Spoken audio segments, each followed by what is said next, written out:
राधे राधे भक्तों, आइए सुनते हैं कार्तिक मास महात्म कथा अध्याय 14वां। तब उसको इस प्रकार धर्म पूर्वक राज्य करते हुए देख देवता क्षुब्ध हो गए। उन्होंने देवा आदि देव शंकर का मन में स्मरण करना आरंभ किया। तब भक्तों की कामना पूर्ण करने वाले शंकर ने नारद जी को बुलाकर देव कार्य की इच्छा से उनको वहाँ भेजा। शंभु भगत नारद शिव की आज्ञा से देवपुरी में गए। इंद्र आदि सभी देवता व्याकुल हो शीघ्रता से उठ नारद जी को उत्कंठा भरी दृष्टि से देखने लगे। अपने सब दुखों को कहकर उन्हें नष्ट करने की प्रार्थना की। तब नारद जी ने कहा, मैं सब कुछ जानता हूँ, इसीलिए अब मैं दैत्यराज जलंधर के पास जा रहा हूँ। ऐसा कह नारद जी देवताओं को आश्वासित कर जलंधर की सभा में आए।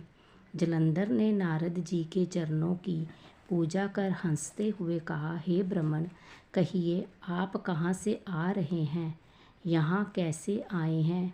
मेरे योग्य जो सेवा हो उसकी आज्ञा दीजिए। नारद जी प्रसन्न होकर बोले, हे महाबुद्धिमान जलंधर, तुम धन्य हो। मैं स्व इच्छा से कैलाश पर्वत पर गया था, जहाँ 10,000 योजनों से कल्प वृक्ष का वन है। वहाँ मैंने सैकड़ों कामधेनुओं को विचरते हुए देखा तथा ये भी देखा कि वह चिंतामणि से प्रकाशित परम दिव्य अद्भुत और सब कुछ स्वर्णमय है। मैंने वहाँ पार्वती के साथ स्थित शंकर जी को भी देखा, जो सर्वांग सुंदर, गौर वर्ण, त्रिनेत्र और मस्तक पर चंद्रमा धारण किए हुए हैं। उन्हें देखकर मुझे बड़ा आश्चर्य हुआ कि इनके समान समृद्धिशाली त्रिलोकी में कोई है ही नहीं।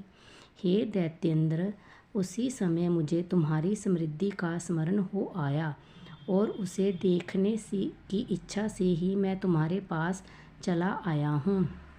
ये सुन जलंधर को बड़ा हर्ष हुआ। उसने नारद जी को अपनी सब समृद्धि दिखला दी। उसे देख नारद ने जलंधर की बड़ी प्रशंसा की और कहा कि निश्चय ही तुम त्रिलोकपति होने के योग्य हो। ब्रह्मा जी का हंस युक्त विमान तुम ले आए हो और दूर लोक, पाताल और पृथ्वी पर जितने भी रत्न आदि है सब तुम्हारे ही तो है। ऐरावत, उच्च श्रवा घोड़ा, कल्प वृक्ष और कुबेर की निधि भी तुम्हारे पास है। मणियों और रत्नों के ढेर भी तुम्हारे पास लगे हुए हैं। इससे मैं बड़ा प्रसन्न हूँ, परंतु तुम्हारे पास कोई स्त्री रत्न नहीं है। उसके बिना तुम्हारा ये सब फीका है। तुम किसी स्त्री रत्न को ग्रहण करो। नारद जी के ऐसे वचन सुनकर दैत्यराज काम से व्याकुल हो गया। उसने नारद जी को प्रणाम कर पूछा कि ऐसी स्त्री कहाँ मिलेगी जो सब रत्नों में श्रेष्ठ हो। नारद जी ने कहा, ऐसा रत्न तो कैलाश पर्वत में योगी शंकर के ही पास है। उनकी सर्वांग सुंदरी पत्नी देवी पार्वती बहुत ही मनोहर है। उनके समान सुंदरी मैं किसी को नहीं देखता। उनके उस रतन की उपमा तीनों लोकों में कहीं नहीं है। देव ऋषि उस दैत्य से ऐसा कहकर देव कार्य करने की इच्छा से आकाश मार्ग से चले गए। कथा समाप्त हुई। राधे राधे।